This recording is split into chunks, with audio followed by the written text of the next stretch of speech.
Good afternoon and welcome to today's lunch break with the rabbi. Sorry that for the past few days last week we missed out, but we're back on, up and over. So again, during the summer, sometimes we'll be on and off, but hopefully as often as we can, we will be having our lunch break with the rabbi. So today we are back with lunch break with the rabbi. As usual, I offer you the ability to send in your comment, suggestion, questions, critique, or any other comments that you'd like to discuss or discussions you'd like to have on our lunch break with the rabbi. We're more than welcome them, and hopefully we'll have an opportunity to discuss them. Today we're going to talk about the story of this week's Torah reading, but also a comment and a sagely advice from our sages and ethics of our fathers. There's a story told about 100 years ago. There was a terrible hunger in Jerusalem. This was before, it was around the era of World War I. There was no food, very difficult to get food in the land of Israel. And there was once this fellow that was there that lived in Jerusalem. He was a mohel, a ritual circumcision. And he owned in his possession a very prized item, a coin that was from Napoleon's time, that was pure gold. And he kept this always with him, that just in case if his family goes into trouble, this is something that he can sell, make money off, and eventually be able to feed his family with should he need. And he used to keep it on the top of his dresser, making sure that nobody would take it. One day, his son saw this coin on top of the dresser, thought it was a toy, took the coin, was playing with it outside, eventually comes back with a candy bar. His dad sees him eating a candy bar. He says, "Where did you get a candy bar now in the middle of a time of a famine where hunger is rampant?" He says, "Well, I saw a coin that was on top of the dresser. I went to the grocery store and I bought it." The father runs to the grocery store and tells the fellow that was there, the Jewish guy there, and he says, "Where's that special coin that my son gave you?" He says, "What special coin?" "My son bought a candy bar from here." He says, "Yeah. And where's that coin that he gave you?" "He gave me just a regular coin, a few shekel that he gave me, whatever it was." He says, "Impossible. He took that special prize gold coin. You took it. You're a thief," and so on and so forth. Word got out that this grocery fellow took advantage of a young kid and stole this prized item that this fellow had. And eventually people stopped going to his store. They didn't believe he was honest, and he had to close shop and move out of town. Years later, after World War I, this mohel receives a letter in the mail, and in it is the special coin. And in the letter it says, "I must confess to you what happened. At the time when the hunger was very great, I was a very poor person. I had nothing to feed my family. And I saw your son walking in the street, throwing up a coin, flipping it up in the air, and I saw that this was a prize coin. I had no idea who this child was, but I said he must be very wealthy if he's able to play around with such gold coins. And because of that, I said, listen here, young child, I'm going to give you a different coin to play with." And I gave him a few shekel to play with, took that coin. And with that, I was able to get money and support my family during that time of the hunger.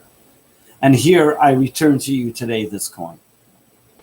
Over here we see somebody's mistaken judgment destroyed a person's livelihood, closed down a business, only because somebody was quick to judge and didn't do a thorough investigation and made a quick judgment on somebody else. Ethics of our fathers teaches us, always judge somebody favorably. Have they done as kala adam l'kaf zchus? You should always judge a person favorably. What does it mean always to judge a person favorably? Am I meant to be naive about a person's actions? Am I not there to consider that maybe they did something wrong? Maybe they actually did something wrong. How can I judge them favorably? If I see somebody coming with guilt all over him, whatever may be, whatever evidence may be, how can I judge that person favorably? Am I meant to be naive about the actions that they've done? So let's take a little glimpse into this week's Torah reading. This week's Torah reading is called Pinchas.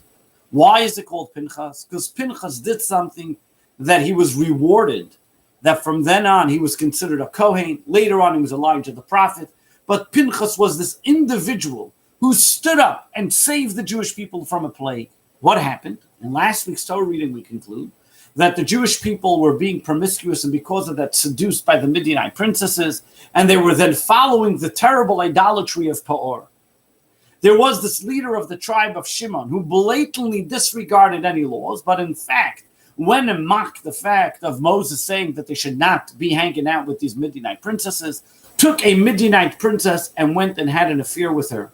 Pinchas, seeing this travesty, this abrogation of God's name, this desecration of God's name, went and stabbed and put a spear through the both of them, which killed the leader of the tribe of Shimon, the Midianite princess that he was having an affair with, and that caused the plague to stop. The Talmud tells us that because of this, Pinchas' life was in danger. The tribe of Shimon wanted to kill him because he went ahead and killed their leader. But they went along and they mocked him and they said, "Who are you, Pinchas, to stand up? Where do you get the right to go and kill a leader from the tribe of Shimon? You young whippersnapper, where do you come in here to be able to kill a leader from the tribe of Shimon?" What was their problem with Pinchas? The Talmud tells us they started disregarding Pinchas, saying, "Where do you come from? You're a nobody. Your great-grandfather used to feed calves to idolatry, and now you come and kill a leader of the tribe of Shimon." What was their argument?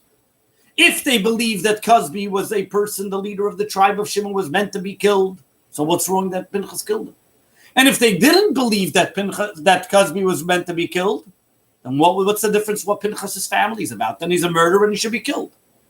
Why do they have to attack him by the fact of saying, "Look who your grandparents are, look where you come from," and so on and so forth, to the extent that the Talmud goes on to say that the very fact that the Torah reading this week begins with saying Pinchas, the son of Elazar, the son of Aaron, is coming to justify what Pinchas did, to tell us how great he is. Because the argument that the Jewish people had against Pinchas was as follows. They said, "Pinchas, where do you get the right to kill that leader? Who are you? You're just a murderer. The proof of the pudding is that you're a murderer. Look at your grandfather. What was his business? He couldn't care less for little calves. He would kill them and slaughter them just to fatten the animals, that they should be big beasts for the idol. You're just like him. You couldn't care less for people. The very fact that you went and killed this leader of the tribe of Shimon, Moses was sitting there. Elazar was sitting there. They were great leaders of the Jewish people. If they felt that this individual should have been wrong, they could have went and killed him. Why did you have to step up? That was because you're bloodthirsty. You love to kill people, just like your grandfather did. And now you had an opportunity, so you chanced upon it and utilized it to be able to feed your temptation of murder. This was the accusation that the people of Shimon gave him. This was the accusation that people had against him. They judged him for the very fact that he was there to kill, not for that he did it for a godly reason, to stop the desecration of God's name. They all believed that what the leader of the tribe of Shimon did wrong. But their question was, why you, Pinchas? Pinchas, because you're bloodthirsty. That's why you did it. Comes the Torah reading and tells us. Pinchas was not a bloodthirsty person. Pinchas came from Elazar. He came from Aaron. Aaron was a person who loved peace, pursued peace, personified peace. He was a person who loved that people should get along, but he also stood up for what is right. He was a person of principle. And this is who Pinchas is. Pinchas was a person of principle. He wasn't, yes, his great-grandfather may have served idolatry, but do you know who really his grandfather is, who he inherited the value of? Was personifying peace. And therefore the Torah said, Pinchas brought upon peace in the Jewish people. He's the one to stop the plague. He is the one to be rewarded to be a Kohen because he is truly a peaceful person. But this brings us back to our question. Am I meant to be naive about people?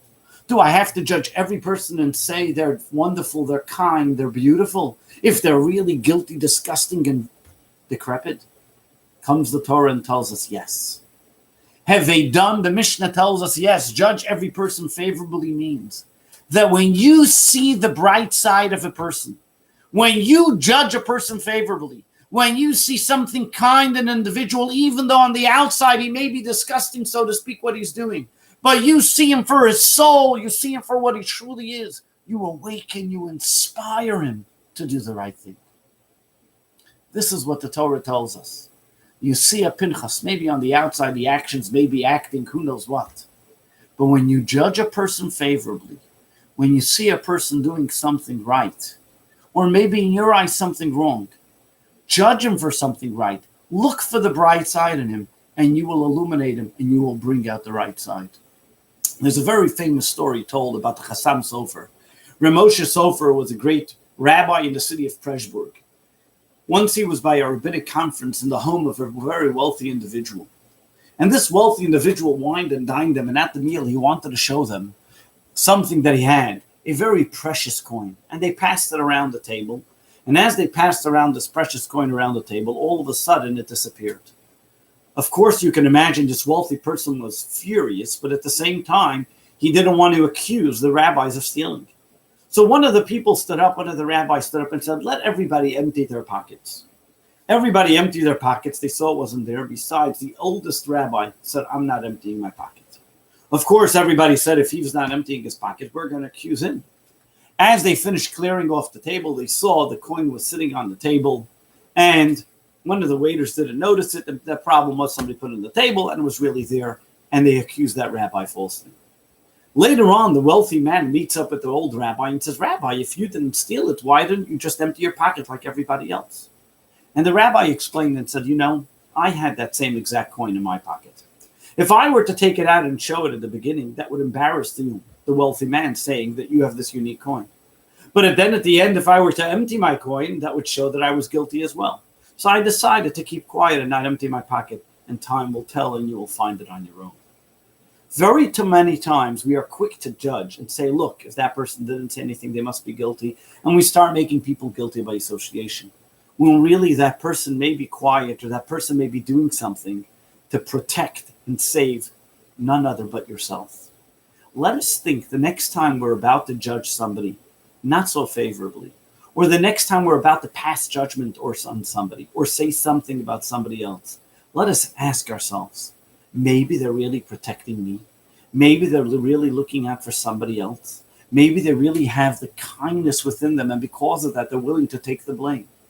Or even more so, and even if you really think they are guilty, look at them for their innocence, and you will be able to reveal their innocence and their godliness within them. Look at them for their godly soul, for their special uniqueness that they have, and you will be able to reveal within each person the bright side. So the next time you see something, which may be seeing something wrong in somebody else, ask yourself, are my glasses dark, or am I looking at somebody else dark? Can I see something bright in them and illuminate them and bring out the best of every single person? Have a great day, wishing you a wonderful one and a good week, and hopefully tomorrow again we'll meet up with Lunch Break with the Rabbi at 1 p.m. God bless you and have a wonderful day. Feel free to share this with your friends, and hopefully we'll get together again. Bye-bye.